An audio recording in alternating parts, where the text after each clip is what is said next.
জাপানে প্রায় 40,000-এরও বেশি বাংলাদেশি প্রবাসী সেখানে বিভিন্ন জব ক্যাটাগরিতে বা স্টুডেন্ট ভিসাতে সেখানে অবস্থান করছে এবং প্রতি বছর কয়েক হাজার মানুষ কিন্তু জাপানের উদ্দেশ্যে পাড়ি জমাচ্ছে। বিশ্বের উন্নত দেশগুলো যখন তাদের ভিসা নীতি কঠোর করছে, ওয়ার্ক পারমিট বা কর্মসংস্থান দিনে দিনে কমিয়ে দিচ্ছে বাংলাদেশিদের জন্য, ঠিক তখনও জাপান তাদের কর্মসংস্থানের জন্য বাংলাদেশের জন্য দুয়ার খোলা রাখছে। এবং রিসেন্টলি 2025-26-এ জাপান ঘোষণা করছে যে তাদের প্রায় বিভিন্ন ক্যাটাগরিতে 1 লক্ষেরও বেশি শ্রমিক দরকার। জাপান যাওয়াটা সম্পূর্ণ একটা ডিফারেন্ট প্রস্তুতি। এখানে আপনাকে সর্বপ্রথম মাইন্ডসেটটা ঠিক করতে হবে যে আপনাকে জাপানে যেতেই হবে। আশেপাশে যত দেশ থাক সব বাদ দিয়ে আপনার ফোকাস থাকবে জাপানে, কারণ জাপানে যাওয়ার জন্য সবচাইতে বেশি যে গুরুত্বপূর্ণ সেটা হচ্ছে জাপানি ভাষা শিক্ষা। জাপানে জব ভিসায় যাওয়ার ক্ষেত্রে সর্বপ্রথম আপনার যে জিনিসটা দরকার সেটা হচ্ছে জাপানির N5 অথবা N4 লেভেলের একটা ভাষা শিখে সার্টিফিকেট নিতে হবে। এবং এটা খুব বেশি হার্ড যে তা না, অনেকের ক্ষেত্রে 2 মাস থেকে 3 মাসের ভিতরে এটা কমপ্লিট হয়ে যায়। জাপানে সাধারণত 3-4 ক্যাটাগরিতে ভিসা হয়ে থাকে। একটা হলো SSW ভিসা বা স্পেসিফাইড স্কিল ওয়ার্কার ভিসা। এটা সাধারণত কনস্ট্রাকশন, ফ্যাক্টরি, হসপিটালিটি বা নির্দিষ্ট কোনো জবের ক্ষেত্রে যে বিষয়ে আপনি এক্সপার্ট বা অভিজ্ঞতা আছে সেই ধরনের একটা জবের উপরে এই ভিসাটা হয়ে থাকে। দ্বিতীয়ত ইন্টারন্যাশনাল জব ভিসা বা হিউম্যানিটিস অথবা ইঞ্জিনিয়ার ভিসা, এবং এই ভিসাটা একটা অফিসিয়াল বা একটা হাই স্কিল ভিসা। এখানে আপনার এডুকেশন ব্যাকগ্রাউন্ডটা অনেক বেশি দরকার। তৃতীয়ত TITP ভিসা বা টেকনিক্যাল ইন্টার্ন ট্রেনিং প্রোগ্রাম। এই ভিসাটা সাধারণত কোনো একটা কাজ শিখতে আপনি জাপানে যাবেন এবং সেই কাজটা শেখার পরে, সেই ট্রেনিংটা নেওয়ার পরে আপনি সেখানে জব ভিসাতে কনভার্ট হতে পারবেন। এবং চতুর্থত নার্সিং বা care giver visa.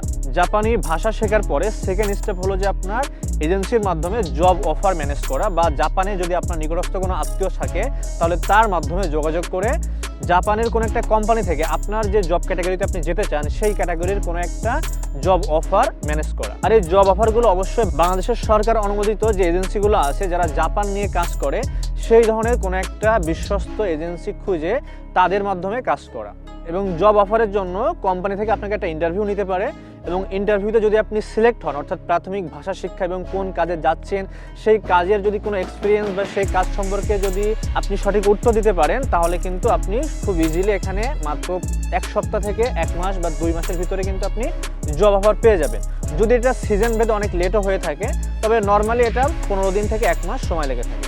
Job offer পাওয়ার পরে আপনার সবচেয়ে গুরুত্বপূর্ণ যে ধাপটা সেটা হলো COE নেওয়া।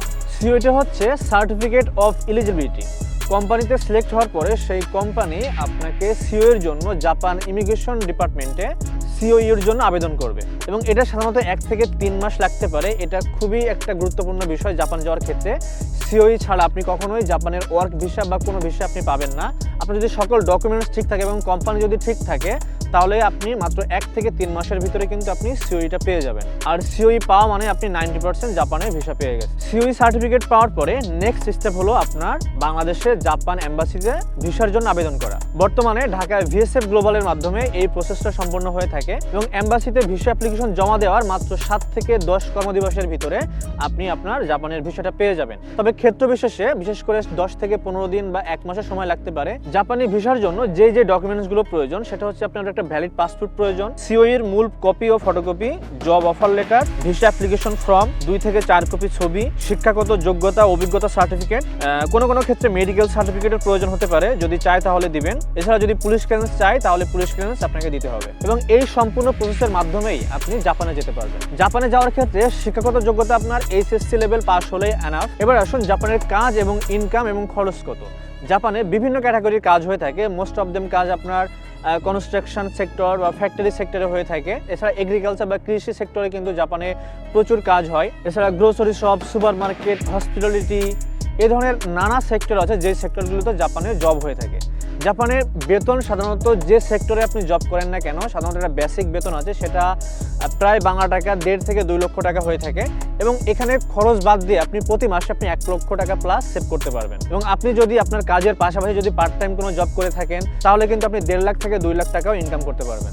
জাপানে আপনি স্টুডেন্ট বা জব ভিসা দুইভাবে আপনি যেতে পারবেন। এছাড়া জাপানে যদি আপনি জব ভিসায় বৈধভাবে মাত্র 5 বছর বসবাস করতে পারেন তাহলে কিন্তু আপনি জাপানের নাগরিকত্বের জন্য অ্যাপ্লাই করতে পারবেন। এছাড়া জাপানে যদি আপনি একটা ভালো ক্যাটাগরির জব করতে পারেন এবং আপনার ইনকামটা যদি মোটামুটি একটু ভালো হয় তাহলে কিন্তু আপনি বাংলাদেশ থেকে ফ্যামিলি নিয়ে যেতে পারবেন এবং সেখানে দীর্ঘ সময় ধরে আপনি বসবাস করতে পারবেন, একসময় নাগরিকত্ব পেয়ে যাবেন।